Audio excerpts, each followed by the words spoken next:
Welcome back mga kaaldab. Ito na naman po ang inyong lingkod, si Mr. Destiny. At magbibigay po tayo ng pinakamainit na update po ngayon sa social media mga kaaldab.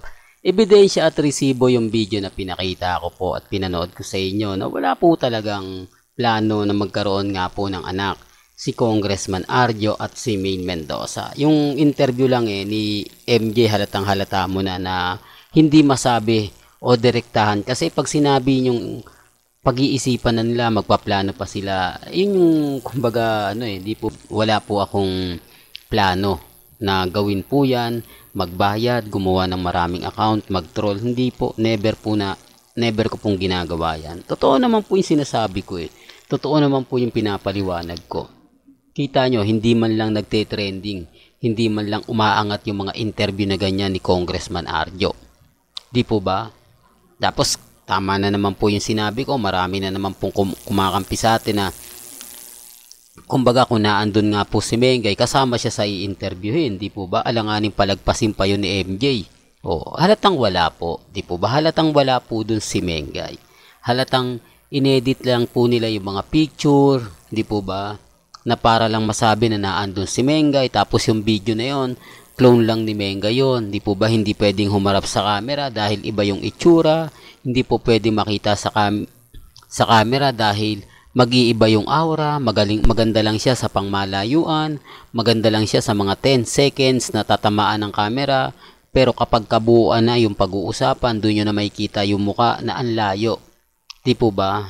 Tapos ang daming sasabihin sa akin, ako, Mr. Destiny, hindi mo lang matanggap na kumbaga naandun si Mengay. For the record lang po, sabi ko nga po sa inyo, si MJ Marpori, matagal nang kilala ni Mengay dyan sa Eat Bulaga, sa TV5. Kung matatandaan nyo yung main goals, tapos yung isa pa yung Pop Pinoy, di po ba? Kaya imposible naman na tanggihan niya yan. Hindi po ba? Imposible naman, ayoko muna magpa-interview. Di po ba? MJ yan maaring iba, pero pagdating sa kanya hindi po. Kasi alam ni Mengay na kapatid yan, di po ba? Ibig sabihin, nagtatrabaho sa Kapatid Network at reporter nga po yun. Kaya nga po ako mga kaaldab, natatawa na lang sa mga hindi, ayaw lang ni Mengay kasi masama. Common sense lang, tanong lang naman Hindi po ba? At ito pa po yung sinasabi ko. Bakit nga po mga kaaldab, hindi nila tanungin si Mengay?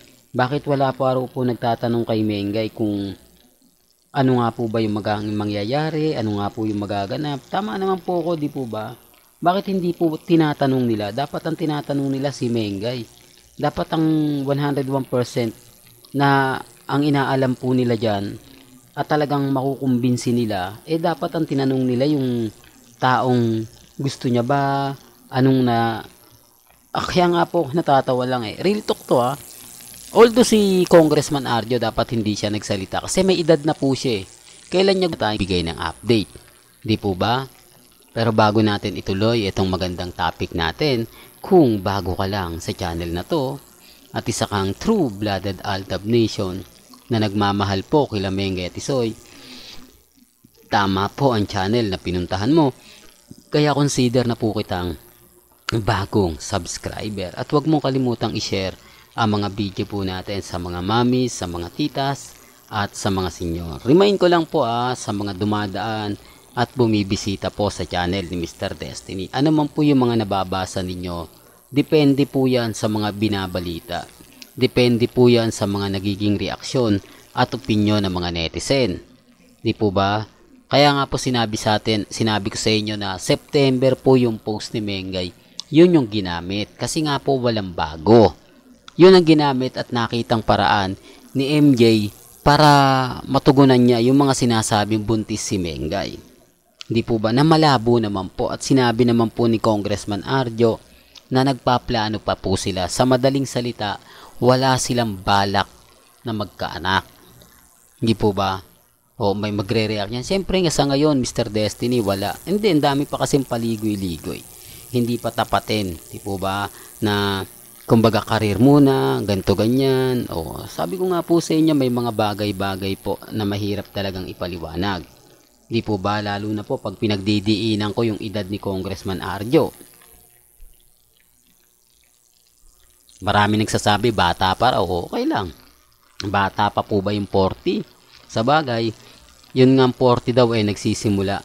Hindi po ba? 40 begins. Nasa dulo ng ano ba yon, Mr. Destiny? Yung lifetime for gulo, Mr. Pasensya na po kayo, nasa dulo ng dila ako, hindi ko masabi, no? Yung 40 begins life, yung di na natin naguguluhan din po ako mga kaaldab. Punta na lang tayo dito. Remind ko lang po wala pong pilitan. Kung ano po yung sinasabi nila, kung ano po yung komento nila, nire-respeto ko po yan at ginagalang. Bahala na po kayo kung ano po sa tingin po ninyo. Basta sa akin, maghanap po kayo ng resibo. Pag may nakita po kayong iba yung mga opinion, punta lang po kayo. Kasi hindi naman po nila sasabihin yung buo Gaya nga po ng sinasabi ko, yung post ni MJ, September pa. Di po ba? Tapos yung interview ni Congressman Arjo, hindi nilang i-direct to the point na wala pang balak, wala pang plano. Di po ba? Napakasimple lang, pero may kanya-kanya tayong opinion at pananaw. Well, hanggang dito na lang po yung updates natin mga kaaldab. Kaya kung gusto nyo pa po ng pinaka-latest at sariwang update, abay tumutok lang po kayo dito po sa channel ni Mr. Destiny para updated po kayo sa mga latest at sa mga bagong video po na ilalabas po natin maya-maya lang. Hanggang sa muli, salamat po sa panonood at pakikinig.